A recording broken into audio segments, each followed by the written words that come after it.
आजकल मंगलसूत्र एक चुनावी मुद्दा बन गया है। सभी मंगलसूत्र की बात कर रहे हैं और प्रधानमंत्री मोदी ने तो कहा है कि देश की महिलाओं का मंगलसूत्र खतरे में है।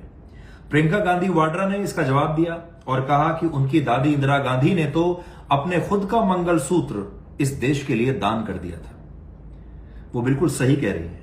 क्या आप जानते हैं 1962 में जब चीन ने भारत के ऊपर हमला किया, उस समय भारत में नेहरू सरकार के पास ये युद्ध लड़ने के लिए पैसा नहीं था और उस समय सरकार ने एक विज्ञापन जारी किया जिसमें लोगों से कहा कि उनके पास जितना भी पैसा है और महिलाओं से यह अपील की कि उनके पास जितना भी सोना चांदी है वो सरकार को दे दें ताकि सरकार इस पैसे का उपयोग युद्ध लड़ने के लिए कर सके।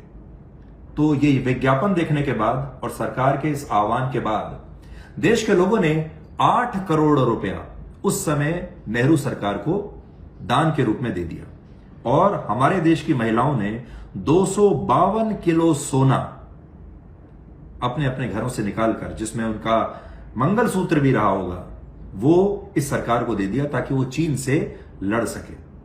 इस 252 किलो सोने की कीमत अगर आज के हिसाब से हम निकालें तो ये बैठती है 185 करोड़ रुपए।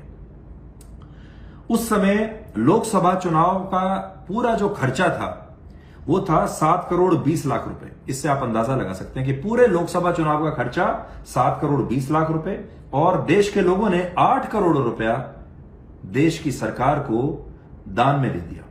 लेकिन जैसा आप जानते हैं भारत ये युद्ध हार गया, चीन ने हमें हरा दिया, लेकिन उसके बाद इस सरकार ने कभी भी देश के लोगों को यह नहीं बताया कि उनका ये पैसा कहां गया, इसका उपयोग कहां हुआ और उन महिलाओं को भी उनका मंगलसूत्र और सोना चांदी वापस नहीं मिला। आज इसके बारे में हम आपको बताएंगे।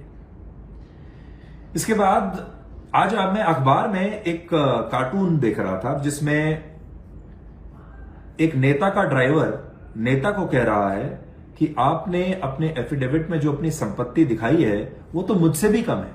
यानी नेता अपने चुनावी एफिडेविट में जो अपनी संपत्ति बता रहे हैं वो इतनी कम है कि उनके ड्राइवर से भी शायद उनकी संपत्ति कम मिलेगी। तो आज हम आपको यह बताएंगे कि हमारे देश में ज्यादातर नेता कार क्यों नहीं रखते। जब आप उनके एफिडेविट पढ़ेंगे तो बड़े बड़े नेता ऐसे हैं जो ये बताते हैं कि मेरे पास कार नहीं है। क्या वाकई उनके पास कार नहीं है? हमारे देश में तो कोई भी व्यक्ति जब थोड़ा थोड़ा ठीक से कमाना शुरू करता है तो सबसे पहले सोचता है कि एक गाड़ी ले ली जाए, कैसी भी, छोटी बड़ी। लेकिन नेता कभी अपनी कार नहीं खरीदते। ऐसा क्यों है?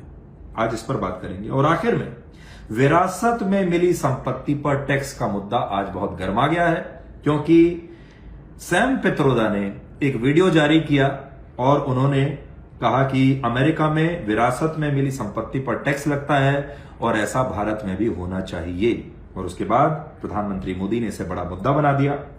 आज हम आपको बताएंगे कि कांग्रेस पार्टी में ही कैसे छोटे छोटे टाइम बॉम्ब बैठे हुए हैं और ये टाइम बॉम्ब जब फटते हैं तो ये अपनी ही पार्टी का नुकसान कर देते हैं, जैसा कि सैम पित्रोदा ने किया। राहुल गांधी को ऐसा लग रहा है कि उन्होंने एक मास्टर स्ट्रोक खेल दिया है जब उन्होंने ये कहा कि वो जातिगत सेंसस के साथ साथ आर्थिक सर्वे भी करवाएंगे और जो संपत्ति है लोगों की उसका एक्सरे कर लेंगे और फिर देश के लोगों में बांटेंगे।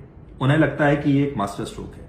आज हम आपको ये बताएंगे कि गलती और मास्टर स्ट्रोक में क्या अंतर होता है। कई बार गलती मास्टर स्ट्रोक बन जाती है और कई बार जो चीज मास्टर स्ट्रोक दिखती है वो गलती बन जाती है। सब कुछ निर्भर करता है नतीजे पर और ये पता चलेगा 4 जून को।